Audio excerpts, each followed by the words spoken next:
Hey everybody, welcome to another episode of Should You Play, where I show you some spoiler-free gameplay and give you my thoughts after playing new games for a few hours, while also highlighting and checking out at least one of the PlayStation Plus games for each month. In this video I'm playing one of the December 2025 PlayStation Plus games, Neon White, the first-person shooter speedrunning puzzle game that originally released in 2022. Before this game was announced as a PlayStation Plus title, I had honestly never heard a single thing about it. One of the reasons I love covering the PlayStation Plus games though is because every now and then you run into a fantastic game like this without having a single idea as to how much you'd enjoy it beforehand, so let's just talk about it. Now then, go forth! In Neon White, you play as a sinner pulled up from hell to take part in a high-stakes demon cleansing competition in heaven, with the winner having a chance to spend a year with the other angels up above. Neons, rejoice! For you've arrived in glorious heaven! Your character also wakes up with no memories of their past life, and they begin piecing things together as you progress through the game's chapters and meet some of the other characters. Outside of the actual gameplay, the story is presented almost entirely through visual novel-style conversations, complete with static character portraits and boxes of text moving one line at a time. Is that so? The story itself is interesting, but the way that it's delivered gets tiring fast, even for someone who's seen plenty of melodramatic anime before. There's no autoplay for the dialogue, so you're constantly clicking through lines, plus Neon White goes all in on exaggerated anime tropes, and while I'm sure it's meant to be self-aware, I don't think that a lot of the writing lands the way it was intended to, and it ends up becoming the weakest part of a great game. Yeah, I kinda got that. It's very campy, and some players may end up loving it, but it just didn't do it for me here. The moment you take control, though, Neon White becomes a fast, fluid, and unbelievably satisfying game. I like the sound of that. It's a first-person puzzle platformer mixed with shooting and speedrunning mechanics, where every level is built around using card-based abilities to move through the environment, hit your targets, and reach the end goal as quickly as possible. Let's see anyone beat that. The game is split into 12 missions with 97 total levels, and stages rarely last longer than a minute, but because they're so tightly designed, you'll replay them constantly, not out of frustration, but because it always feels like there's a cleaner, faster route that you haven't found yet. Finishing a level earns you a medal, but as you continue to replay them, you'll unlock route hints, a ghost playback, and hidden gifts that you can trade to NPCs for rewards, as well as access to global leaderboards. I didn't even get to the best part! There's even a bit of light RPG progression outside of missions, letting you talk to characters and give them gifts that you found hidden in the levels, which usually culminates into some fun but challenging optional levels, as well as some extra story information. True friendship is always worth the effort. Every card you pick up in Neon White levels act as both a weapon and a movement tool. For example, a green card might fire a burst of bullets, but discarding it slams you towards the ground, while a yellow card shoots like a pistol, and discarding it gives you a secondary jump.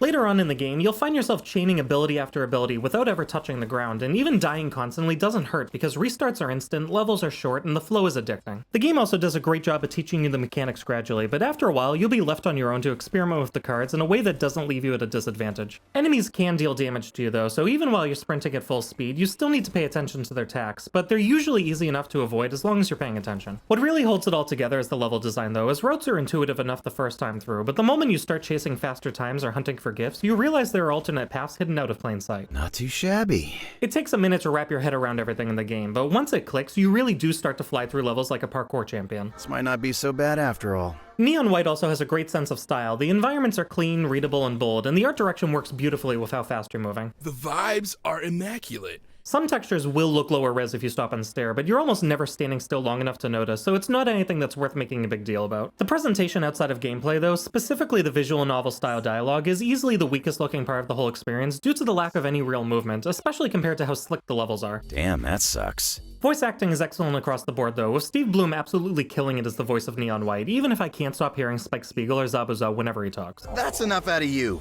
The soundtrack by Machine Girl is fantastic too, high energy, perfectly matched to the pace, and consistently strong from level to level. Sound effects are also crisp and identifiable, which helps a ton when everything is happening at full speed and you're trying to keep track of how many demons you've cleansed or how many cards you have left in your hand. And of course, an obligatory shout out to the haptic feedback as well, as it's very subtly included, but it adds a lot to the experience. As if I didn't have enough nice things to say about Neon White, the game's performance is rock solid as well. I didn't run into a single bug or glitch during my playthrough, and while some of the dialogue isn't voiced, I'm 99.9% sure that it was intentionally omitted. I don't blame you for any of it, you know. Load times between levels feel long because of how quick the gameplay is, but restarting a level is near instantaneous, which is crucial for a game built around replayability. In the settings, you can also choose between locked and unlimited frame rate, with locked matching your display's refresh rate, while unlimited pushes it as high as possible, with a small warning attached. Even with my playing on unlimited though, I never saw a single stutter or frame drop, which is a massive win for a game that's as speed-focused as Neon White is. That actually sounds pretty promising. Neon White is an objectively great game, even if it suffers in one specific area. Should've known it was gonna end this way. The movement feels incredible, the level designs are smart and stylish, and once you fall into that flow state of chaining dashes, jumps, slams, and shortcuts, it's hard to put it down. I gotta admit, that was pretty cool. Combine all of that with a great soundtrack, tons of replayability, a fun art direction, and a surprisingly deep time attack loop, you've got a genuinely easy game to recommend to players. The story presentation and tone won't land for everyone though, myself included, especially when the dialogue drags on through static animations without an autoplay feature, but the moment you actually start playing, the whole thing just clicks into place. Well... So even if you don't think that the anime-style story and narrative are for you, the gameplay alone makes Neon White absolutely worth trying out. Not bad for a dead guy, huh? As always though, this is just my opinion. Whether you're just starting to learn what every card does, or you're already acing every level you come across, let me know in the comments what you think of Neon White. Please, please, please. Thanks for watching, and I'll see you guys next time.